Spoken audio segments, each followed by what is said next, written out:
Salamat, kaibigan ko. 35 iba't ibang pananaw at kagustuhan. Walang sinuman ang nag-akala. Sa panandaliang panahon ng pagmamasid sa kanila, ay bigla akong nakadama ng saya. Minsan, ako'y nagtaka. Paano nga ba tayo nagsimula? Kasi ganito yon. Ano kasi? Ano nga ba? Oo nga pala.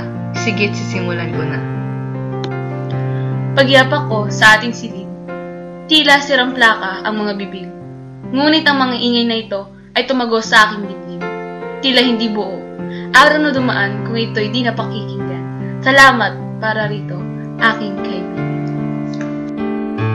At sa pag-uwi naman, tuwing kinahapunan, sa isang bihikulo, tayo nagsisiksikan. Tulad ng ating kasiyahan pag nag-aawitan. Salamat para rito, aking kaibigan. 2 taon na pala tayo naglolokohan. At gaya ng sinabi natin, walang iwanan. Ngunit sadyang tadhana ay mahirap kalaban. Pagkat sa ating samahay, unti-unting nagsisilamas.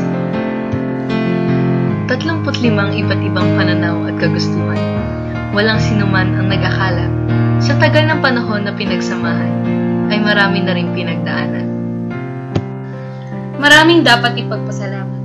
Salamat sa iyakan, hulaan, hampasan at tawanan. Higit sa lahat, sa mga alaalang di na maalis sa aking isipan. Salamat para sa lahat, aking kaibigan.